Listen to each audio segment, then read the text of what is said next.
Excuse me, ma'am. Could we come in and ask you some questions about the events of earlier this afternoon? Sure, come on in. Well, I was going to the mall to buy some deck furniture, I think. We were having a sale on it, yeah. And she had kind of a red jacket and a welding mask, wasn't it? No, dude, those were goggles. And it was the other guy, the one who was working on repairing the skylight. It was taking forever. He told me it would only be an hour or 3. I'm not a miracle worker. Besides, customers kept asking me where the deck furniture was, and he had no idea what he was doing, clearly. But I was dealing with some loiterers who were unjustly removed from the premises. Dude, I'm right. Yeah. So then we just went outside and sat by this big round globe thing. I don't know. It looked like it was made out of 100% recycled plastic bottles. I intended the global warning to be a commentary on what we're doing to the environment. Also, they were cheap. So as near as I could figure, some guy was trying to vandalize the sculpture, I guess you'd call it. This guy barely touched it. I was seriously just casing it all day, or so I'm told by the president of the Mallwalkers Association. We meet Tuesdays and Thursdays. And I was planning the next route for next week, because walking the same route gets kind of boring. Anyway, I saw this shady guy waiting to meet someone, and I just happened to lean against the globe. And with all his might shoved up on it, and toppled the structure off of its pedestal. Now at this point I was patrolling the food court with a burger in one hand and a shake in the other, and I told him he'd need a tray if he wanted poutine as well, because he clearly didn't have a hand free. So when I heard the crash, I swiftly downed his Coke and ran off. To the rescue. The thing rolls right into my store and just about falls right on top of that dick.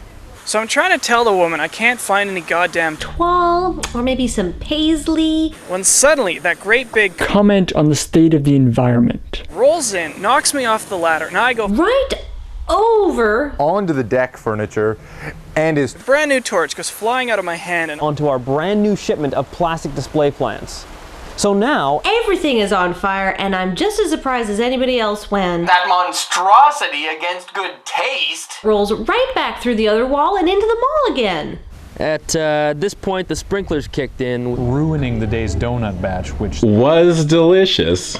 Now at this point, I'm clearly out of my league, so I radioed into HQ that there was a commotion over at the mall. So I proceeded to take his sweet damn time in getting here and helping us find my furniture, which at this point is on fire. And wet, but not in that order. So at this point, the mall starts to flood, and I think to myself, Herschel, maybe we should postpone the Thursday walk to Friday, because we don't want some of our older walkers falling right on my ass because nobody told me the mall was flooded. Apparently, some people think leaving out important details like that is awesome. So as he's going down, he knocks the gun out of his holster and fires up in the air. It's all like bang, bang, bang. Pow, pow, pow. Gack, gack, gack, gack.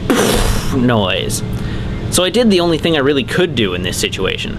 I hacked into the mall's PA system and started playing the final countdown. It's the final countdown. Da, da, da, da, da. So just as I'm getting up to get away from the flaming plants, I see this cop fire his gun with amazing precision into the fish tank at the Chinese restaurant on the top floor.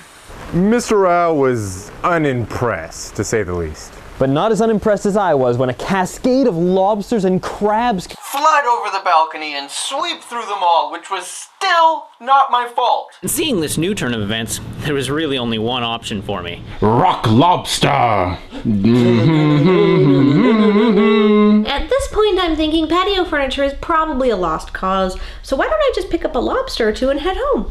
Now I'm soaking wet, and I get up and I see this giant hunk of crap! The only reason he got the job is because he phenomenally underbid me with his new age artsy-fartsy expression of man's wastefulness rolling towards me, so I just run. Now, earlier in the morning, we got the shipment of movie soundtracks in, so da da da da da da da da da da. So I jumped from the balcony on the second floor down to the fountain on the first floor, landing right on the lobster I was gonna grab. Poor thing never stood a chance. Get this, the thing flies over the edge like it's freaking chasing me.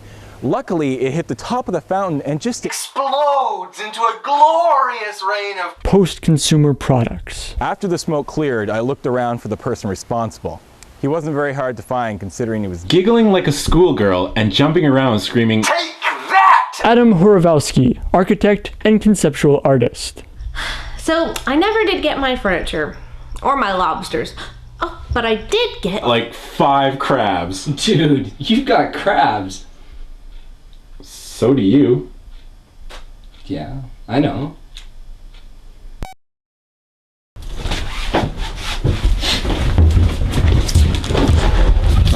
No, Mr. President.